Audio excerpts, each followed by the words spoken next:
प्राचीन काल में कुरु वंश के एक प्रतापी राजा हुए जिनका नाम परीक्षित था। वे अर्जुन के पुत्र अभिमन्यु के पुत्र थे और महान योद्धा होने के साथ साथ धर्मपरायण राजा भी थे। उनके राज्य में सुख शांति थी, प्रजा संतुष्ट थी और वे न्यायप्रिय एवं सत्यनिष्ठ थे। उनके शासनकाल में धर्म का पालन पूरी निष्ठा से होता था। लेकिन एक दुर्भाग्यपूर्ण घटना के कारण उन्हें एक घातक श्राप मिला जिसने उनके जीवन का अंत निश्चित कर दिया।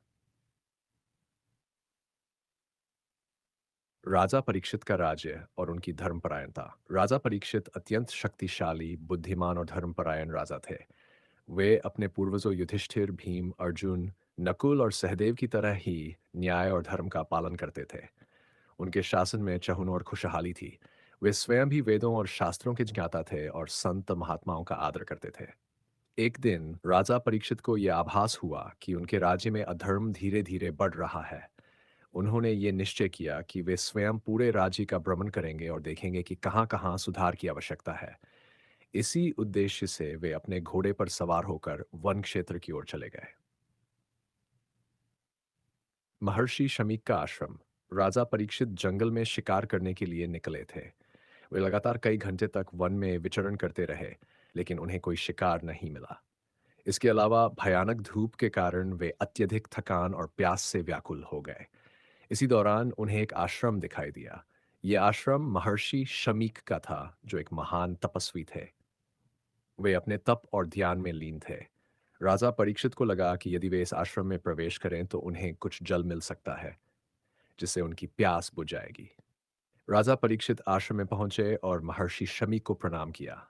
लेकिन उस समय महर्षि गहन ध्यान में लीन थे। वे न तो राजा परीक्षित को देख सके, न ही उनकी वाणी सुन सके। राजा ने कई बार उनसे वार्तालाप करने का प्रयास किया, लेकिन महर्षि अपनी समाधि में मग्न रहे। राजा परीक्षित का क्रोध और उनका अनादरपूर्ण कृत्य। राजा परीक्षित अत्यधिक प्यासे और थके हुए थे। जब उन्होंने देखा कि महर्षि शमीक उनकी उपेक्षा कर रहे हैं, तो उनके मन में क्रोध उत्पन्न हो गया। उन्हें लगा कि ये ऋषि जानबूझकर उनका अपमान कर रहे हैं।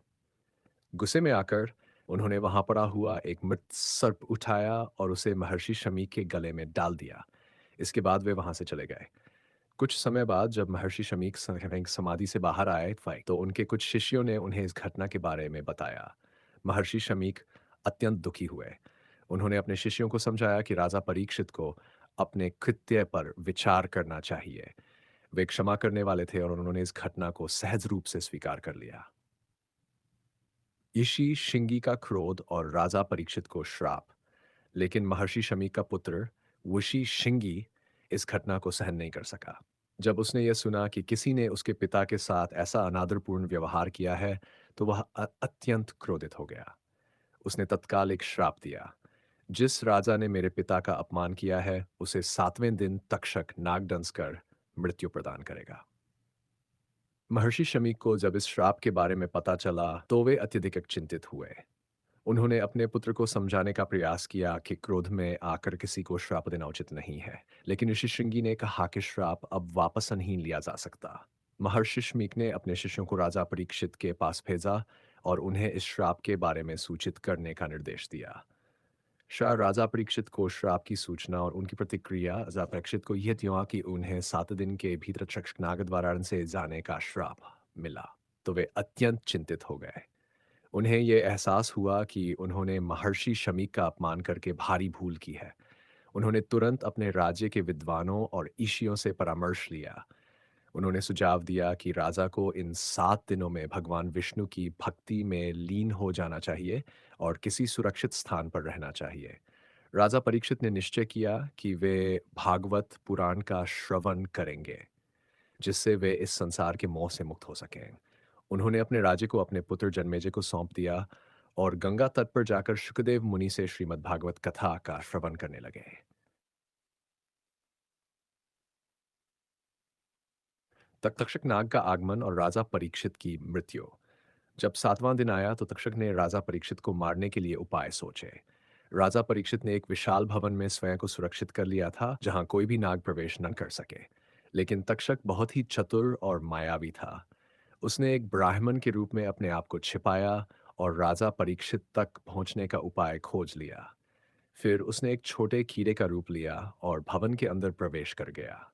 जैसे ही वह राजा परीक्षित के पास पहुंचा, उसने अपना वास्तविक रूप धारण किया और राजा को डंस लिया। इस विष के प्रभाव से राजा परीक्षित की मृत्यु हो गई। परीक्षित की मृत्यु के बाद क्या हुआ? राजा परीक्षित की मृत्यु के बाद उनके पुत्र जन्मेजय ने अपने पिता की असमय मृत्यु का बदला लेने का निश्चय किया। उन्होंने सर्पसत्र यज्ञ का आयोजन किया, जिसमें समस्त नागों को जलाने का प्रयास किया गया। इस यज्ञ में अनेक नाग जलकर भस्म हो गए, लेकिन अंततः आस्तिक मुनि के हस्तक्षेप से जन्मेजय ने ही यज्ञ रोक दिया और सर्पों को क्षमा कर दिया। शिक्षा और सीख। इस कथा से हमें कई महत्वपूर्ण शिक्षाएं मिलती हैं। 1. क्रोध पर नियंत्रण रखना चाहिए। राजा परीक्षित ने क्षणिक क्रोध में आकर महर्षि शमीक का अपमान किया, जिससे उन्हें घातक परिणाम भुगतने पड़े। तपस्वियों और महात्माओं का सम्मान करना चाहिए। ऋषि मुनि महान आत्माएं होती हैं, जिनका अनादर नहीं करना चाहिए। धैर्य और संयम आवश्यक है।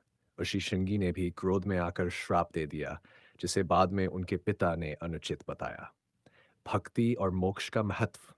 राजा परीक्षित ने अंतिम दिनों में भागवत कथा सुनकर भगवान की भक्ति में लीन होकर अपना जीवन सार्थक बना लिया। ये कथा महाभारत के पश्चात की प्रमुख घटनाओं में से एक है और ये बताती है कि मानव को सदैव संयम और धर्म का पालन करना चाहिए।